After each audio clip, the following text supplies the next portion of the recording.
جس نے اسرائیل کے آگے ہتھیار ڈالے ہوں اور اس کی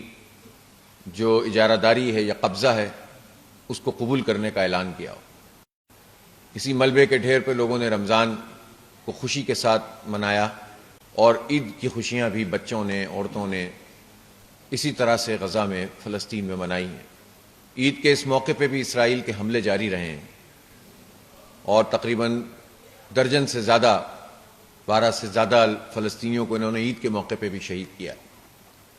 اور اسی طرح ایران پر جس طرح انہوں نے یلغار کی ہے اور جھوٹ کی بنیاد پر، دھوکے کی بنیاد پر، اور اتنا بڑا سفارتی دھوکہ کہ مذاکرات ہو رہے تھے اور مذاکرات میں چیزیں طے پا گئی تھیں اور اس کے باوجود امریکہ نے حملہ کیا، اسرائیل اور امریکہ نے مل کر، اور جو پہلا ٹارگٹ کیا وہ 171 بچیوں کو کیا، اسکول پر حملہ کیا۔ یہ کوئی بھی نہیں تصور کر سکتا کہ امریکہ اور اسرائیل نے جو یہ پہلا حملہ کیا تھا اس میں ان سے کوئی غلطی ہوئی ہوگی، انہوں نے جان بوجھ کر کیا، اس لیے کہ اس وقت دنیا کا نظام جس طرح سے انہوں نے سنبھالا ہوا ہے طاقت کی بنیاد پر، اور امریکہ اس وقت جس طرح سے بربریت کا مظاہرہ کر رہا ہے، تو یہ وہ لوگ ہیں، یہ وہ رجیم ہے اس وقت امریکہ پر، اس کی اسٹیٹ اور ڈیپ اسٹیٹ کی صورت میں جو موجود ہے، اس کی اکثریت ان لوگوں پر مشتمل ہے جو ایپسٹین رجیم کے طور پر موجود ہیں، جو شیطان کے پجاری ہیں،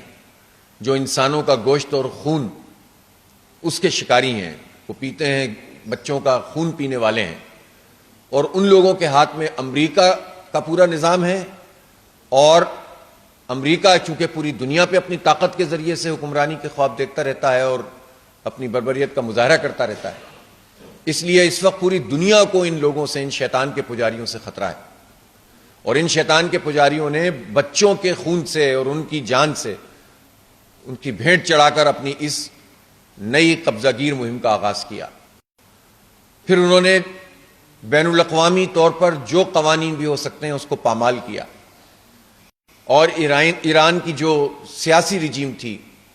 سپریم لیڈر آیت اللہ خامنائی صاحب کو بھی شہید کیا، ان کے خاندان کو بھی، اور ان کے اہم ترین لوگوں کو، اور پھر بعد میں علی لاریجانی جیسے زبردست قسم کے سفارتکار بھی اور صاحب علم انسان بھی، مذاکرات کار بھی، ایک رہنما بھی، ان کو جو ہے وہ ٹارگٹ کیا، اور یہ عمل اس وقت بھی جاری ہے۔ انہوں نے ان کی آئل ریفائنری پر حملہ کیا، اسی طرح سے اس وقت بھی سویلینز کو مارنے کا عمل جاری ہے، تو گویا کوئی قانون امریکہ اور اسرائیل تسلیم نہیں کرتے، اور یہ وار کرمنل ہیں۔ اصولی طور پر تو ان پر مقدمہ چلنا چاہیے بین الاقوامی عدالتوں میں، جس طرح نیتن یاہو کو کلپریٹ قرار دیا جا چکا ہے، اس کے باوجود وہ دنیا بھر میں جو ہے وہ اپنی اجارہ داری قائم کرنے کا جو ان کا خواب ہے اس کو پورا کر رہے ہیں،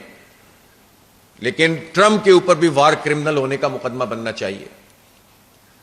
اور پاکستان کے وہ حکمران جو اسے نوبل پرائز کے لیے نامزد کر رہے تھے، پوری قوم نے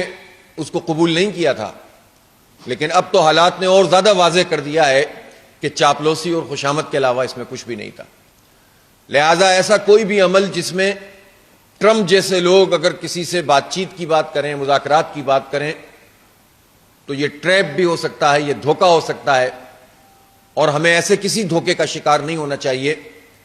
اور یہ سمجھنا چاہیے کہ یہ امن کے لیے نہیں بلکہ جب اسرائیل کو مار پڑنے لگی ہے،